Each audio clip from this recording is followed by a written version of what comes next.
नमस्कार दोस्तों, सहस्त्रबाहु की पाठशाला में आपका स्वागत है।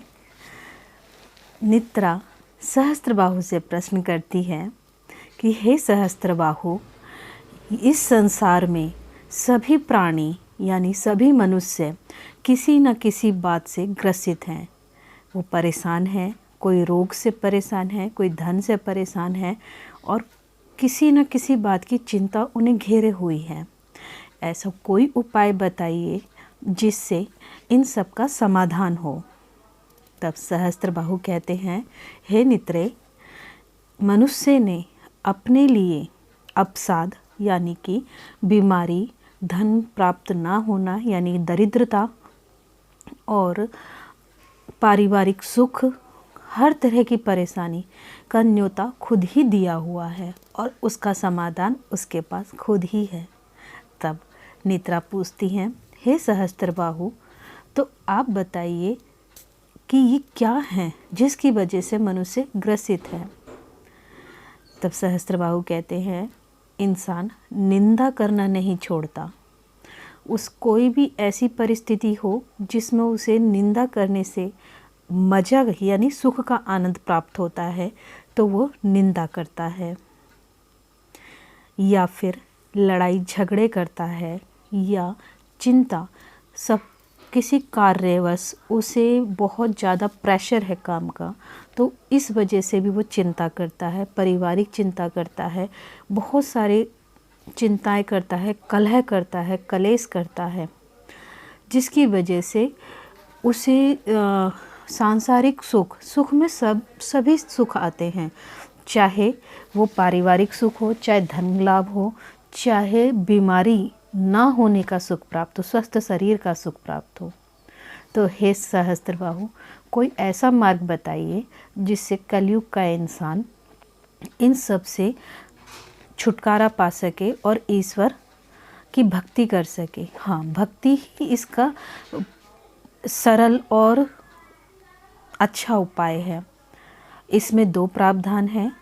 पूजा, इंसान पूजा करके या पूजा की विधि दिखाने का ढोंग करके या फिर भक्ति दिखाने का ढोंग करके वो आसपास के अपने जानने वालों में अपने आप को उच्च स्तर दिखाना चाहता है।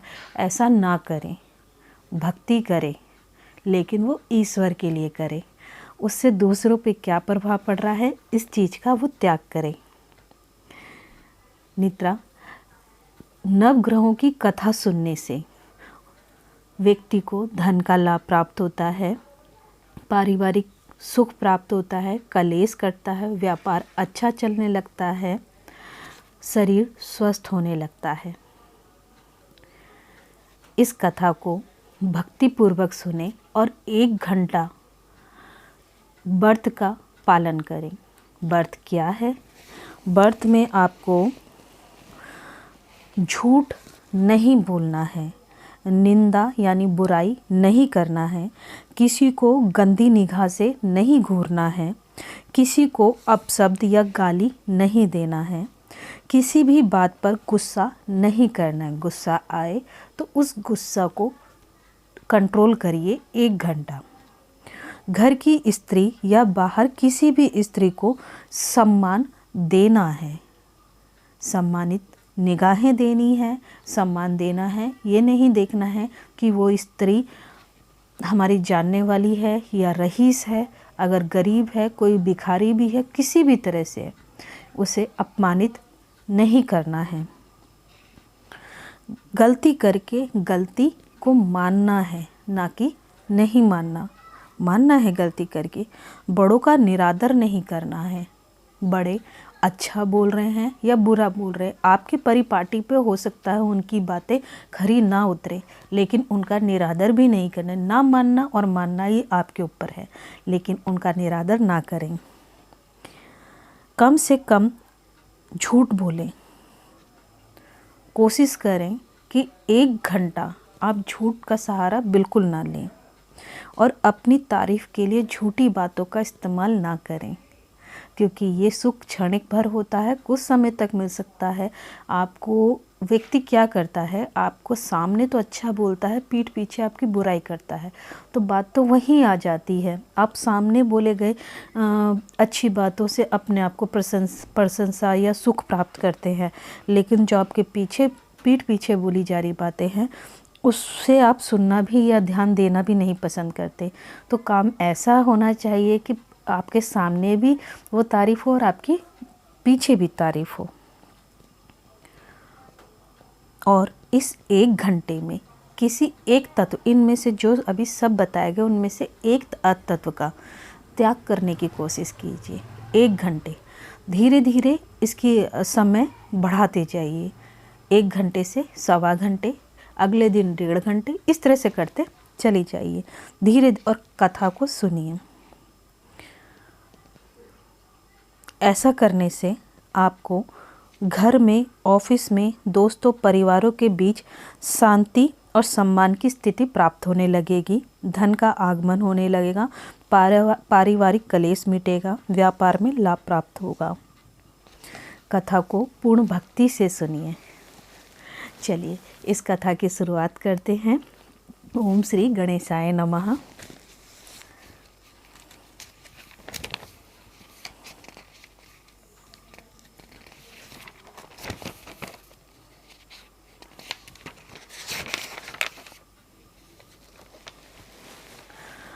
नवग्रहों की कथा में हम ये जानते हैं 9 ग्रह होते हैं हमारे। सूर्य, चंद्र, सोम, मंगल, बुध, गुरु, शुक्र और शनि, ये और राहु केतु। इन ग्रहों को किस तरीके से आपको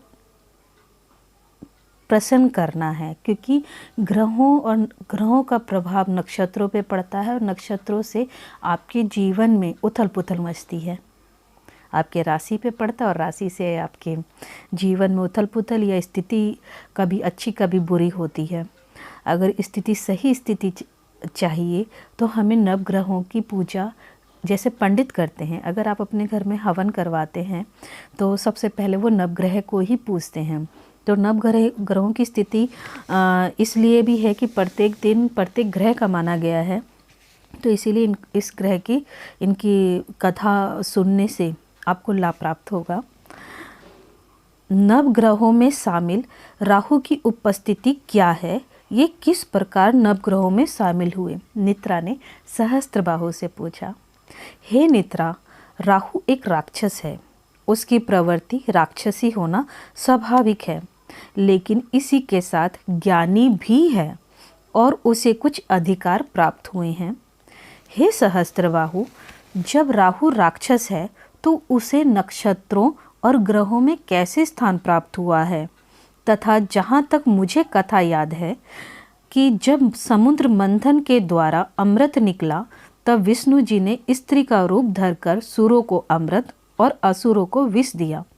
तब राहु ने ये भांप लिया और असुरों में जाकर बैठ गया और अमृत पान किया, जिसे ऐसा करते हुए सूर्य और चंद्र ने देख लिया। तत्पश्चात विष्णु जी ने उसका सिर उसके धड़ से अलग कर दिया था तथा शिवजी द्वारा उसे सूर्य और चंद्र को ग्रास बनाने का वरदान भी प्राप्त हुआ।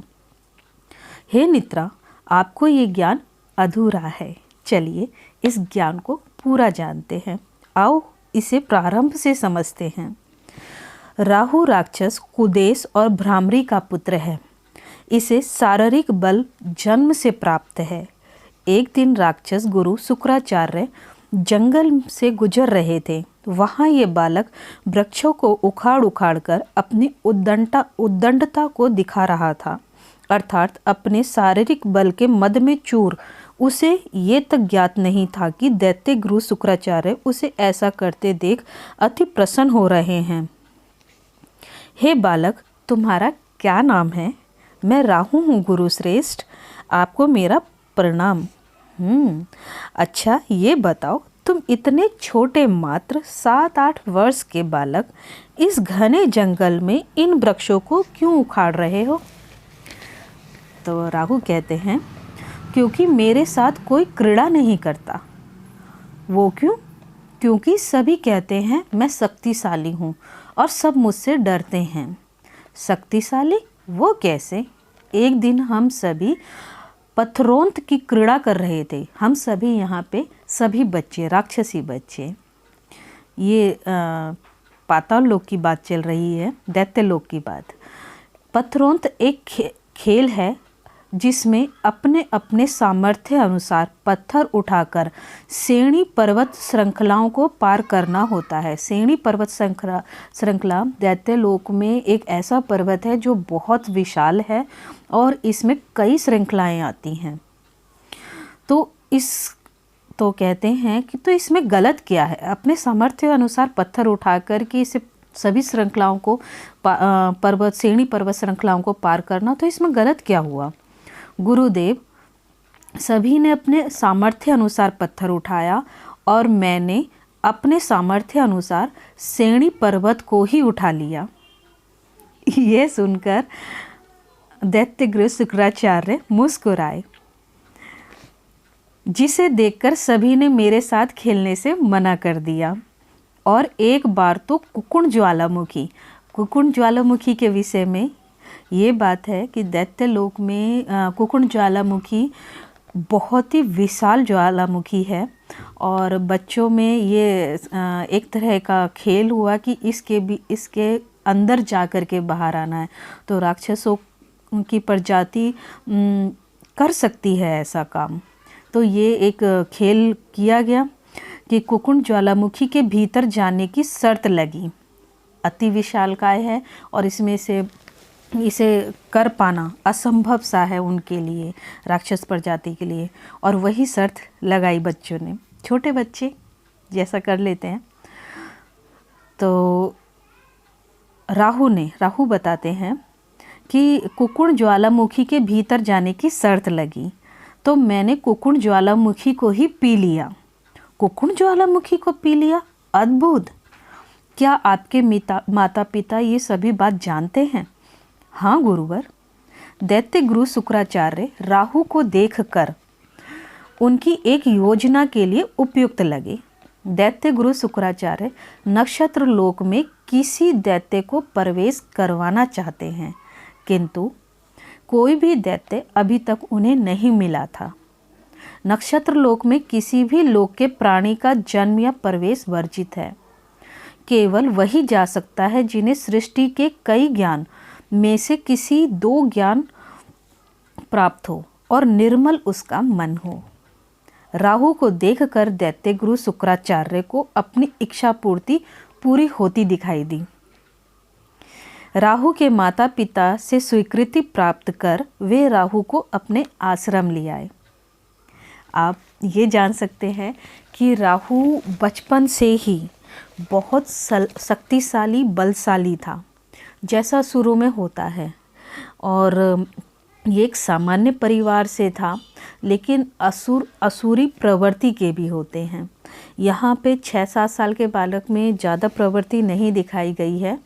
और आपको इसी बात से आनंद आएगा कि वो बालक इतना निर्मल मन का है कि सभी अपने सामर्थ्य अनुसार पत्थर उठा रहे हैं, तो उसने वही पर्वत उठा लिया। सब ज्वालामुखी में प्रवेश करने की तैयारी कर रहे हैं, तो उसने ज्वालामुखी ही पी ली। तो निर्मल मन है और शुक्राचार्य को बताते हुए वो अपने निर्मल भाव को प्रकट कर रहा है। अब दैत्य गुरु शुक्राचार्य को अपनी एक कार्य के लिए राहु बहुत ही सही लगे। वो अपने आश्रम ले आए। हे राहु, मैंने जिस कार्य के लिए तुम्हें चुना है उसे सुनो। मैंने तुम्हें नक्षत्र लोक में प्रवेश करने और वहाँ के शासन कार्य प्रणाली में हस्तक्षेप के लिए चुना है, जिससे राक्षस प्रजाति की रक्षा हो सके। हे राहु, तुम देवी सरस्वती की वंदना कर तपस्या करो और उनसे नक्षत्र ज्ञान प्राप्त करो और सृष्टि के प्राणियों को चलायमान करने का ज्ञान प्राप्त करो।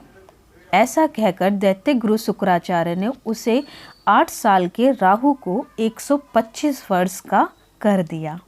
यानी कि अपनी तपोबल से उन्होंने राहु को 125 वर्ष का कर दिया। अब तुम तप करने जाओ। जैसा आपकी आज्ञा देते गुरु। उसके बाद राहु ने 1000 वर्ष तक तप किया। जब देवी सरस्वती उसके तप से प्रसन्न हुई और राहु को दर्शन दिया, राहु जो अब भी बालक बुद्धि का था, केवल आकार और आयु ही उसकी ज़्यादा थी। उठो वत्स, मैं तुम्हारी तपस्या से प्रसन्न हूँ, मांगो क्या वरदान दूँ।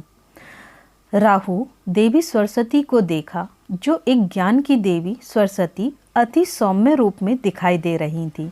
निश्चल मन, निश्चल चित्त, निश्चल मुस्कान, पवित्रता उनके मुख पर विराजमान थी। ऐसा रूप देखकर राहु बोले, माते आप कौन हैं? अपने लिए माते सुनकर देवी सरस्वती अति प्रसन्न हुई, क्योंकि असुरों से किसी भी स्त्री के लिए माते सुनना असंभव सा है। अब तक हमने भी जितनी असुरों की कथाएं सुनी हैं, वे किसी भी देवी को या स्त्री को माते के रूप में देखना या समझना असंभव सा प्रतीत होता है। तो अब जब राहु ने माते कहा तो सरस्वती माता के मन में अपने पुत्र के लिए एक जिज्ञासा या ममता उमड़ी और उन्होंने कहा, अपने लिए पुत्र मैं सरस्वती हूँ और मैं तुम्हारे निश्चल मन से अति प्रसन्न हूँ, मांगो क्या वरदान चाहिए। माते, यदि आप मुझ पर प्रसन्न हैं तो आप मुझे सृष्टि में फैले ज्ञान में से 2 ज्ञान मुझे प्रदान कीजिए। तो माता कहती हैं, हे राहु, सृष्टि में अनंत ज्ञान है और तुम्हें किस ज्ञान को प्राप्त करने की इच्छा है। माते, मुझे सृष्टि में समस्त चर चराचर को चलायमान रखने वाली विद्या चाहिए। हे राहु, सृष्टि को चलायमान रखने के लिए असंख्य ज्ञान या विद्या है। हे राहु, तुम्हें कौन सा ज्ञान चाहिए। माते, जिससे सभी लोगों के प्राणी प्रभावित होते हैं, ऐसा 2 वरदान दे दो। हे राहु, प्राणी को प्रभावित करने वाले अनेक कारक हैं, तुम्हें किस कारक का ज्ञान चाहिए। यानी कि इस बात से आप ये जान सकते हैं कि सृष्टि को चलाने के लिए इतना ज्ञान है सृष्टि में कि राहु जिस ज्ञान को प्राप्त करने चाहते हैं वो ज्ञान अनंत है। तो वो यही कहते हैं कि अब वो उलझन में पड़ गए हैं। तो कहते हैं, हे माता, मैं तो इस प्रकार उलझन में आ रहा हूँ कि मुझे कौन सा ज्ञान चाहिए, कृपया मेरा मार्गदर्शन कीजिए। पुत्र, तुमने मुझे माता कहा है, इसलिए मैं तुम्हारी इच्छा को जानते हुए तुम्हें सृष्टि के अनंत ज्ञान के भंडार से 2 ज्ञान प्रदान करती हूँ। प्रथम ज्ञान है, संपूर्ण सृष्टि जिस कर्म को करने से लाभ या हानि प्राप्त करती है, उसके 1 भाग का ज्ञान देती हूँ। दूसरा है, हे राहु, राक्षस प्रजाति से होने के बावजूद भी तुम्हारा मन निर्मल है। राक्षस प्रवृत्ति से अभी तुम ग्रसित नहीं हो, इसलिए हे राहु, मैं तुम्हें ग्रहों की चाल का एक विशेष भाग का ज्ञान प्रदान करती हूँ, जो संपूर्ण लोगों को प्रभावित करता है। ये वरदान देकर देवी सरस्वती वहाँ से अंतर्धान हो गई। इस कथा में इतना ही आज। अगले एपिसोड में हम इस कथा को और आगे जानेंगे और इस कथा को भक्तिपूर्वक सुनिए और फिर अपने जीवन में देखिए परिवर्तन। जो जिस चीज़ से भी ग्रसित है, जो भी प्राणी, उसे लाभ प्राप्त होगा। चलिए, तब तक के लिए धन्यवाद। जय श्री राम, जय श्री राम।